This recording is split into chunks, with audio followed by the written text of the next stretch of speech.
पर्यंत बरेचसे परप्रांतरोप झालेले यांना घरकुल मिळते, कोण म्हणे मिळणार नाही, कोण म्हणे काय होणार नाही. तुम्ही स्थानिक पातळीवर काय प्रयत्न केले? माझं एकच म्हणणं आहे, जे आरोप प्रत्यारोप करणाऱ्यांना, की उंटावर बसून चिड्या बनवणं खूप सोपं असतं, पण प्रत्यक्षात त्यांसाठी संघर्ष करणं हा भाग वेगळा असतो. ह्या केसची मला एवढंच म्हणणं होतं की तुम्ही पत्रकार परिषद घेत असताना परिपूर्ण माहिती घेऊनच पत्रकार परिषद घ्यायला हवी, की हे विनाकारांचे कुठलेही आरोप कुठेही जोडणं हे मलाही आवडत नाही. तर राहिलं त्यांना उज्ज्वल निकम साहेब नियुक्त आहेत की नाही हे देखील त्यांना माहिती नाही, ही देखील माहिती नाही. तर याच्यासाठी मी हा व्हिडिओसुद्धा दाखवतो. माझे सगळे पुरावे जे लागतील ना, त्यांनी वैयक्तिक मला जरी बोलवलं तरी मी स्वतः येईल, स्वतः त्यांच्यासोबत पत्रकार परिषद मी स्वतः वादी पण बोलताय की उज्ज्वल निकम साहेबांची भेट झालेली, म्हणजे याचा अर्थ ते हो, मी सुद्धा भेटलोय, माझी सुद्धा भेट झाली, माझी सुद्धा जवानी त्या ठिकाणी झाली. राहिलं हे घरकुल मिळाल्याचं पत्र, आणि याच्यात हा जो आहे पहिला हप्ता पडलेला आहे याच्यात.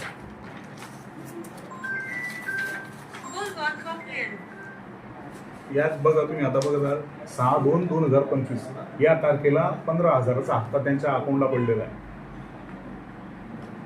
फक्त जागेअभावी घरकुलाचं काम रखडलं, आतापर्यंत घर गेलं असतं. आतापर्यंत घर बऱ्याच दिवसापासून बांधून क्लिअर राहिलेलं असतं.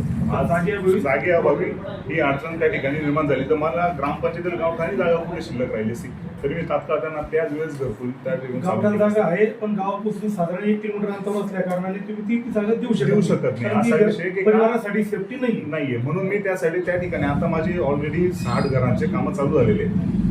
पण ह्याला विषय तिथे वस्ती तयार होईल तो विषय नाही. पण आज त्यांना कुठं दवाखान्याचा प्रॉब्लेम असो काय ते अपंग कारण असतो, मी त्यांना एकच रिक्वेस्ट केली की एवढ्या लांब जाण्यापेक्षा, आता बाबांनी तेच बोलले मला की एवढ्या लांब त्यांना देण्यापेक्षा कुठेतरी गावातच बघावं. आता पर्याय व्यवस्था शोधली गेली का? पर्याय व्यवस्था आपण शोधली गेली आहे. पर्याय व्यवस्था विषयी त्या पर्याय व्यवस्था फक्त मार्ग काढून लवकरात लवकर आपण ते घरकुल देखील चालूच करणार आहे.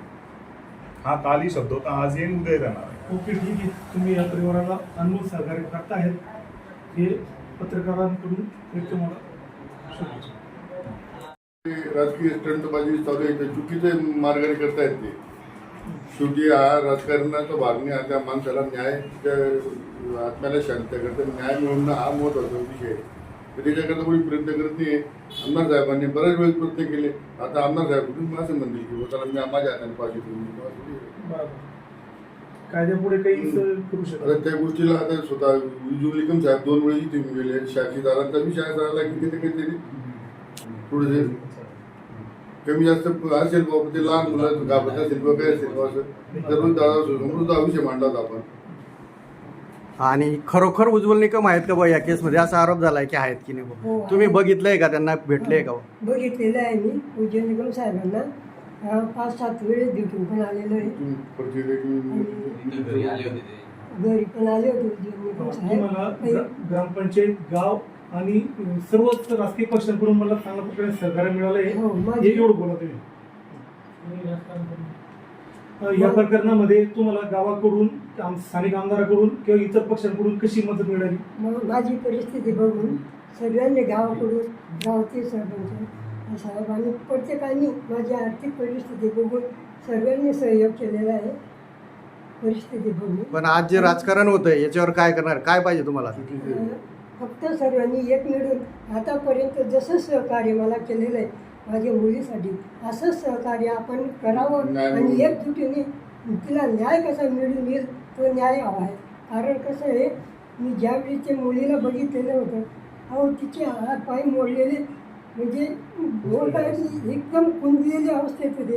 एक बाब म्हणून विनंती करतो की त्या नराधमाला अशी शिक्षा व्हावी की ज्या पद्धतीने छत्रपती शासन आहे कशा पद्धतीने लागू केलेलं होतं त्याच पद्धतीने त्याचासुद्धा म्हणजे हातपाय छाडूनच व्यवस्था व्हायला पाहिजे.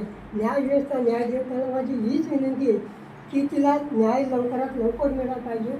3 वर्षे होत आहे आणि सर्व उज्ज्वल निकम साहेबसुद्धा प्रयत्न करत आहेत आणि न्याय लवकरात लवकर मिळाला पाहिजे. आणि आपण असंच सहकार्य राजकारण करून आता असंच सर्व मिळून सहकार्य करून मला आपण असंच सहकार्य द्या. पुढची तारीख केव्हा आहे? पुढची तारीख केव्हा? ते तारखेचा विषय असा आहे तो, मी बोलतो त्याविषयी.